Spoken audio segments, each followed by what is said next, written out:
नमस्कार. आवाज माझा वृत्तवाहिनीत आपल्या सगळ्यांचं स्वागत. वळूयाच्या काही ठळक घडामोडींकडे. घोडबंदरकरांना आता मिळणार शुद्ध पाणी. जलशुद्धीकरणाचा पहिला प्रकल्प किंगकॉंग नगरात.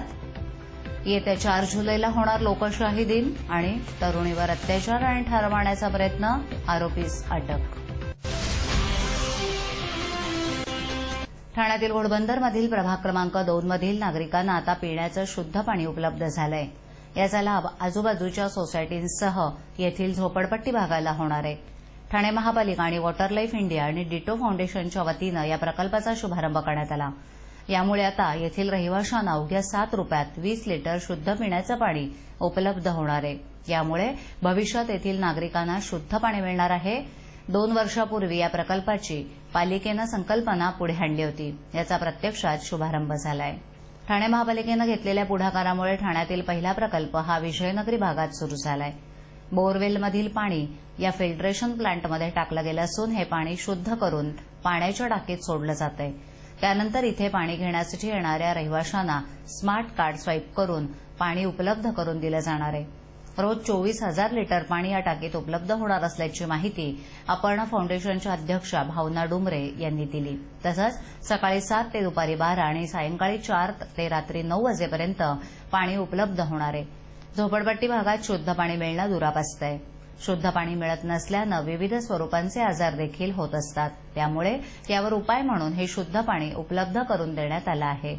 बाजारात 1 लिटर पाण्याच्या बाटलीसाठी 20 रुपये मोजावे लागतात, परंतु इथे अवघ्या 35 पैशात 1 लिटर पाणी नागरिकांना उपलब्ध होणार आहे. आता हा प्रयोग यशस्वी झाल्यानंतर शहरातील इतर ठिकाणी देखील अशा प्रकारचा उपक्रम राबवला जाणार आहे. ठाणे महानगरपालिका हद्दीत घर घेताय का? मग ते अनधिकृत तर नाही ना, याची खातर जमा करा. अनधिकृत घर घेणं हा विकणाऱ्यासोबत विकत घेणारा देखील तितकाच दोषी असतो. तेव्हा घराची डोळस खरेदी करा. आपली कुठे फसवणूक तर होत नाही ना, यासाठी ठाणे महानगरपालिका मुख्यालयातील 4थ्या मजल्यावरील बांधकाम विभागात घराचा सर्वे नंबर, टिक्का नंबर याची खातर जमा करा. घराचं स्वप्न अवश्य करूया साकार, पण अनधिकृत घराचा नका करू कधीही विचार. अधिकृत घर म्हणजे उद्याची देखील निश्चिंती. अनधिकृत घराचे दार म्हणजे डोक्यावर कधीही तोडण्याची टांगती तलवार. जगणं तुमचं होऊ दे सुरेल गाणं, स्वच्छ सुंदर आणि अधिकृत घरांचं हसरं ठाणं. ठाणे महापालिकेतर्फे जनहितार्थ प्रसारित.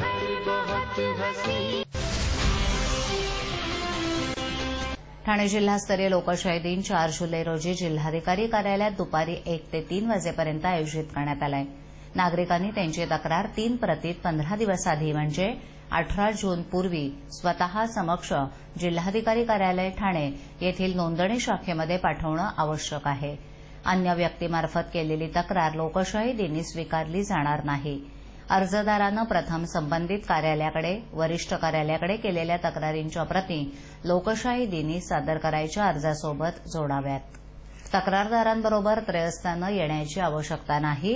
तसंच एका तक्रार अर्जात एकच तक्रार असावी. एकापेक्षा अनेक तक्रारी असलेला अर्ज स्वीकारला जाणार नाही.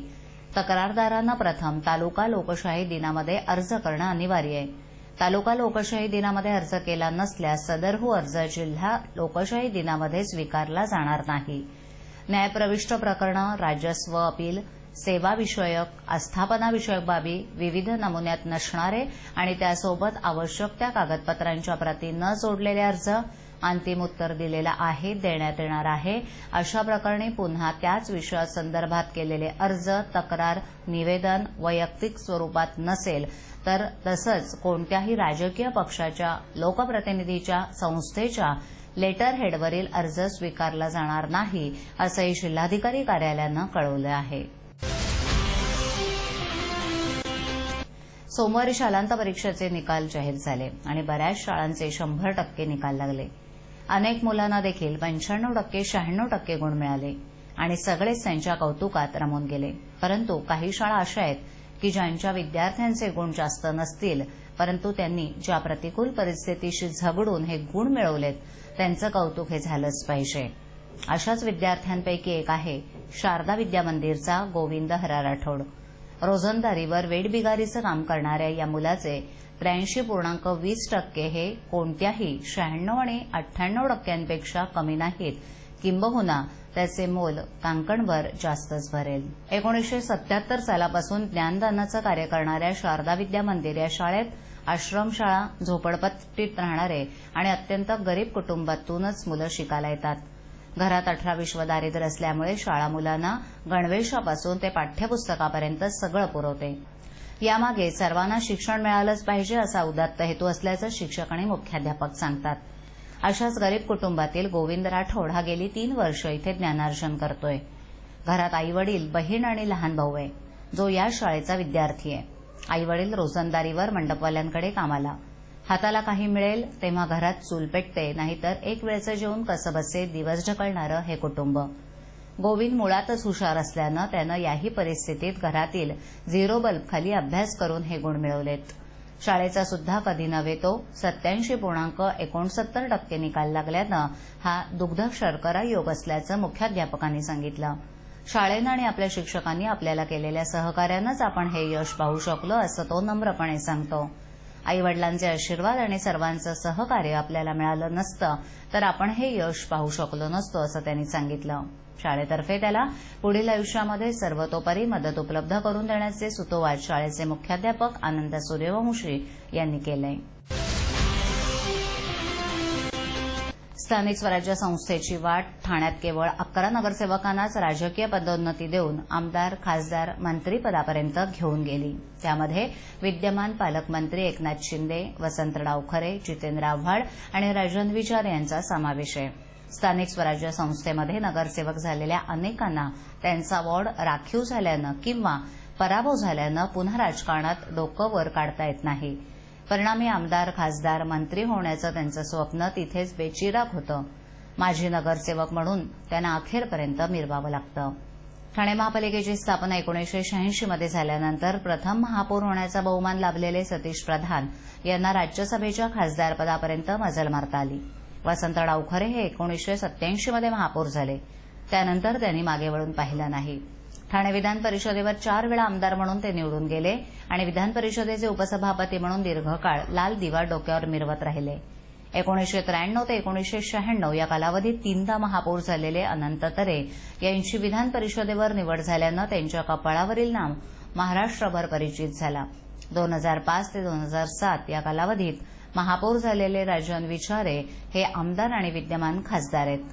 त्याचप्रमाणे 1986 मध्ये उपमहापौर झालेले सीताराम भोईर यांनाही आमदारकीचे पंख लाभले. 1986-87 दरम्यान सभागृह नेते राहिलेले प्रकाश परांजपे हे 3 वेळा खासदार होते. 2001 ते 2005 असं 5 वर्ष सभागृह नेते म्हणून काम केलेले एकनाथ शिंदे सध्या राज्याचे सार्वजनिक बांधकाम मंत्री आणि ठाण्याचे पालकमंत्री आहेत. नगरसेवक म्हणून निवडून आलेले प्रताप सरनाईक हे 2दा आमदार झालेले आहेत. स्वप्नील जोशी, तरुण, सुपरहिट, विश्वासार्ह आणि सगळ्यात वेगानं वाढणारा brand. Ready ready ready. TJSP, तरुण, फायनान्शियली स्ट्रॉंग, तुमचा विश्वास जपणारी आणि सगळ्यात वेगानं वाढणारी सहकारी बँक. ब्रँड म्हणजे स्वप्नील जोशी आणि बँक म्हणजे TJSP. पत्नीशी घटस्फोट घेतल्यानंतर 22 वर्ष तरुणीच्या घरात येऊन तुझ्यासाठी पत्नीशी घटस्फोट घेतला, तू माझ्या सोबत राहा असं सांगताच नकार देणाऱ्या 22 वर्ष तरुणीवर अत्याचाराचा प्रयत्न करून तिला ठार मारण्याचा अयशस्वी प्रयत्न करणाऱ्या 32 वर्ष विवाहित आरोपीला नौपाडा पोलिसांनी 7 जून रोजी अटक केली आहे. ठाण्यातील काचपाखडे भागात राहणारी 22 वर्ष तरुणी आणि आरोपी महेश अल्हाद तारकर यांच्यात ओळख आणि मैत्री होती. दरम्यान सोमवारी दुपारी 1:30 वाजण्याच्या सुमारास आरोपी महेश हा रत्नमंजुषा इमारतीत आला. त्यानं मुलीला, मी तुझ्यासाठी पत्नीला घटस्फोट दिला, आता तू माझ्यासोबत राहा असं म्हणताच तरुणीनं त्याला नकार दिला. चिडलेल्या महेशनं पिशवीतील पिस्तूल काढून तिच्यावर गोळीबार केला. मात्र बंदुकीतून गोळी न सुटल्यानं त्यानं तिचा गळा आवळण्याचा प्रयत्न केला. त्यानंतर तिच्यावर अतिप्रसंग करण्याचा प्रयत्न आरोपी महेश यानं केला. पिस्तुलाच्या दस्त्यानं मुलीच्या डोक्यात प्रहार करून तिला ठार मारण्याचा देखील प्रयत्न केला. कशीबशी सुटका केल्यानं तरुणीनं महेश विरोधात नौपाडा पोलीस ठाण्यात सोमवारी रात्री 11:30 वाजण्याच्या सुमारास गुन्हा दाखल केला. त्यानंतर नौपाडा पोलिसांनी आरोपी महेशला मंगळवारी पहाटे 1 वाजण्याच्या सुमारास अटक केली. अधिक तपास नौपाडा पोलीस करत आहेत. आजच्या ठळक घडामोडी शेवटी पुन्हा एकदा. घोडबंदरकरांना आता मिळणार शुद्ध पाणी. जलशुद्धीकरणाचा पहिला प्रकल्प किंगकॉंग नगरात. येत्या 4 जुलैला होणार लोकशाही दिन. आणि तरुणीवर अत्याचार आणि ठार मारण्याचा प्रयत्न, आरोपीस अटक. आपल्या विभागातील काही सूचना अथवा समस्या असल्यास त्या आमच्यापर्यंत जरूर पोहोचवा. आम्ही तुमचा आवाज नागरिकांपर्यंत नक्की पोहोचवू. आम्हाला संपर्क करण्यासाठी आमचा पत्ता आवाज माझा 103 सैलेख, आदर्श नगर समोर, कोलपाट रोड, ठाणे पश्चिम. आमचा दूरध्वनी क्रमांक 9773503326. आमचा ईमेल आयडी awazmaza.tvnews@gmail.com. आवाज माझावरील एखादी बातमी पाहिजे राहून गेली असल्यास युट्यूबवर ती तुम्ही पाहू शकता. तर मग उद्या पुन्हा भेटू याच वेळी याच ठिकाणी काही नवीन घडामोडींसह. आवाज माझा वृत्तवाहिनी. तोपर्यंत नमस्कार.